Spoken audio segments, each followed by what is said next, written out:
Alright everybody, I just got out of the shower. Haven't left for work yet, and it is 6:30. The guy that I'm building the house for don't usually get there till about 8:30 or 9 anyway, but I usually try to get there by daylight.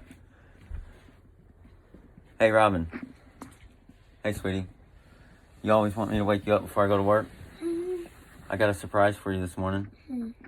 I haven't taken any methadone. I feel great. I'm going to work. And I quit. Listen, you gotta wake up for this. Wake up. Please. You're on YouTube, by the way. Dad? Did that wake you up? Stop! Listen. It's annoying. I don't want to be on YouTube, Dad. Alright, but listen, this is important, I okay? don't want to be on YouTube. You're not. I got you off of YouTube. I'm on YouTube. Look, it's all me. And all you gotta do is listen. All you have to do is listen. No. I quit methadone on Uncle Ricky's birthday. I quit smoking cigarettes on Grandma Audrey's birthday. Guess what I'm quitting on your birthday? Weed. I'm gonna quit smoking weed on your birthday, Robin. Cool. Is that not cool? You're my biggest inspiration for wanting to quit weed. Because I really think that weed's okay for like medical purposes, but I always said whenever I first started smoking marijuana, that was the first drug I ever smoked. And the Cody Hyde and Chris Cage. Hey, will you wake up and listen to this? I am listening, Dad. You don't understand. You wanted me to wake you up before I went to work. So now you got to get up and listen to my story. Okay? So this Cody Hyde and Chris Cage, right? These two boys, Cody Hyde is dead now, right? He rest in peace, Cody. I love you, brother.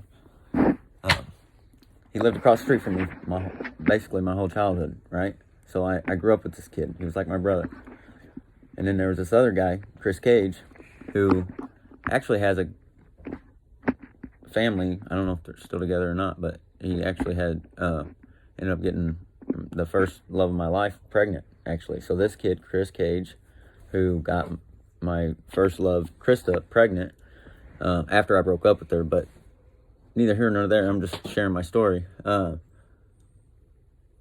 They would be stealing Chris Cage's mom's roaches. They're like the little pieces of a joint, and they'd be lighting them on the stove and smoking them, and they'd be like trying to share them with me and stuff. And I'm like, no, I made straight A's. You know, I was a good student. I hadn't been transferred. Yeah, I'd just been transferred over to Grigsby for like this was like at the beginning of the Grigsby 6th grade year, I think, but I can't remember exact timing. But anyway, and they just kept on asking me to do it, and I'm like, no, man, it ain't for me. And they're like, it's cool, it feels great, blah, blah, blah. And I'm like, yeah, it probably is. It just ain't for me. But I just kept going back over there, and they just kept. And finally, one day, I said, I'll just try it. What the heck? One time.